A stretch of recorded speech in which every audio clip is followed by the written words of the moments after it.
Archaeologists estimate that less than 1% of the ancient world has ever been excavated. Think about what that means. Entire cities, streets, and also the daily lives of millions of people are still out there, sitting under farmlands, under ocean floors, and also under the foundations of today's modern buildings we walk past every day. Most of these cities will stay buried simply because no one ever looked in the right place. But every once in a while, something slips through. A construction worker or maybe a farmer working on the fields digs so far down they find cities that have been sealed in darkness for 1,600 years. That's what this video is about. Cities that came back by accident, by luck, and in some cases by technologies that weren't invented until just last year. Stay with us, because the 3 cities we're about to explore were not supposed to be found.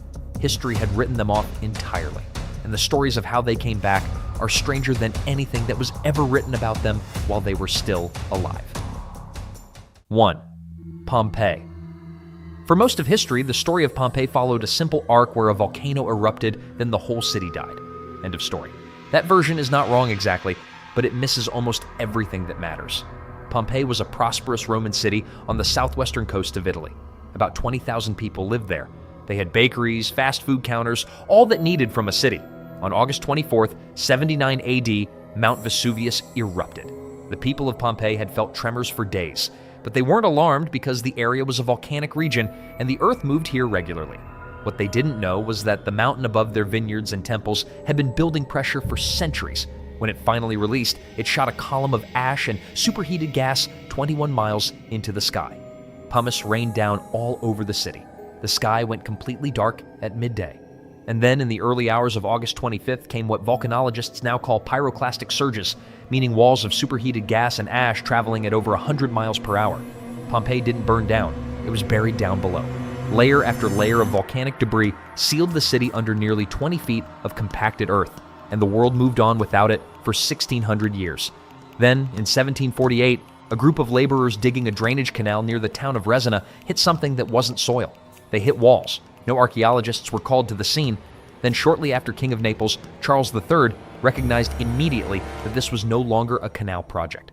Excavations began shortly after Charles III approval, but it was Giuseppe Fiorelli, arriving decades later in 1863, who fundamentally changed what we understood about what had been found. When the ash had buried Pompeii's victims, their bodies eventually decomposed over centuries, but the surrounding volcanic material had already hardened around them first, preserving the exact shape of each person in their final moments. He began injecting liquid plaster into the voids. When the plaster cured and the rock was carefully chipped away, what emerged were people.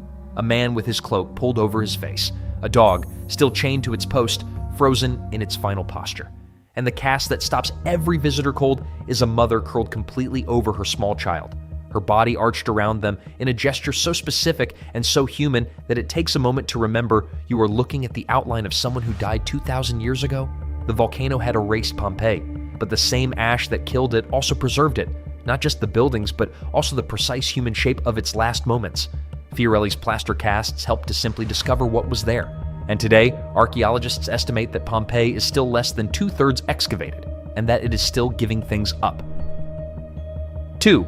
Herculaneum. 12 miles away from Pompeii, another city sat beneath the same mountain, Herculaneum. Herculaneum was a smaller city, roughly 4,000 to 5,000 residents lived in it. They were wealthier than the peoples that lived in other cities. This was a resort destination for Rome's elite, built on marble floors and sculpted gardens. Herculaneum was a city for people who valued beauty and learning and had the money to pursue both seriously. When Vesuvius erupted on August 24th, the ash cloud drifted mostly southeast toward Pompeii. For several hours, the residents of Herculaneum had a clear view of their neighbors' destruction, and many genuinely believed they had been spared.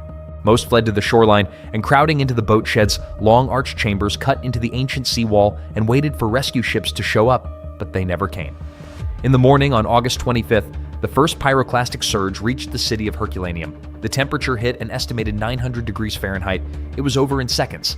The city was buried under a volcanic deposit denser and more extreme than Pompeii's, and for centuries it sat forgotten beneath the hill towns of the Bay of Naples. In 1709, a well digger named Ambrogio Nocerino broke through the ceiling of the ancient theater while sinking a shaft near Resina. This was an accident that launched the first excavations of the site, but the real shock came much later. In 1980, archaeologist Giuseppe Maggi was excavating the ancient beachfront when his team uncovered the first bones in the boat sheds. Then more again. 300 people, men, women, children, soldiers, slaves, you name it, were found packed into those arched chambers at the water's edge, some of them crouching, others holding each other. They had made it to the shore and done everything a person could reasonably do. But that wasn't enough. The surge found them anyway. The heat had been so instantaneous that many of the skeletons found showed shattered skulls and burst bones, caused by the sudden vaporization of fluids inside the body at the moment of impact. Here is where Herculaneum's story takes an unexpected turn. Because of the sealed extreme heat of that burial, which is totally different in character from Pompeii's slower, drier entombment, Herculaneum preserved something almost no archaeological site on Earth has managed to keep intact, and that is organic materials, such as wood, furniture, rope, food, fabrics, and books. The Villa of the Papyri, one of the grandest private residences in the ancient Roman world, was buried beneath Herculaneum, holding a library of over 1,800 papyrus scrolls. Found in the 18th century as fragile, carbonized black cylinders, they crumbled to dust whenever researchers attempted to unroll them. For 2 centuries, the scrolls sat in archives, essentially unreadable. Keep that in mind. The most tantalizing library in history, sealed inside ash. In 2019, researchers began applying X-ray scanning of the scrolls without physically opening them and detecting microscopic variations in density caused by ancient carbon-based ink on carbonized papyrus. Then, in 2023, a global open competition offering prize money to researchers decoding the scrolls using artificial intelligence finally succeeded, and hundreds of words emerged from the ash, such as philosophical texts, reflections on pleasure and friendship, and the nature of a good life. The writer of these had no way of knowing that 2,000 years later, a machine would read his words out of a piece of charcoal. 3. Baia. Baia is a city that is way harder to categorize than Pompeii and Herculaneum. Located on the volcanic coastline northwest of Naples, Baia was built on a landscape of natural thermal springs and also geothermal vents that heated the ground and the water and created a spa environment unlike anything else in the ancient world. The wealthiest families in Rome built their pleasure villas all around Baia. Even Julius Caesar had a villa in Baia. So did Nero, so did Cicero, who wrote about it with a tone of admiration. Ancient writers called it a place of luxury and excess where the social expectations of Rome became significantly more flexible. It was the ancient world's version of a place you visited when you wanted to stop being respectable for a while, but that did not stop Baia from disappearing. What makes Baia's disappearance different is that it happened without any single event to mark it. The land beneath Baia sits on top of a vast underground volcanic system called the Campi Flegrae, meaning the Phlegraean fields. This system produces a geological phenomenon called bradyseism, that slow rhythmic rising and sinking of the Earth's crust as underground magma chambers shift over centuries. Beginning sometime after the fall of the Western Roman Empire, Baia's land began to sink. By the medieval period, the city was entirely submerged, and the world had long since moved on and forgotten it was ever there. The first serious underwater surveys of Baia began in the 1940s and 50s, but it was the systematic mapping of the late 20th century that revealed the full scale of what the sea had preserved. Using sonar imaging and 3D scanning, researchers reconstructed the layout of the submerged city street by street and building by building. What they found was intact in ways that genuinely surprise even the experienced archaeologists.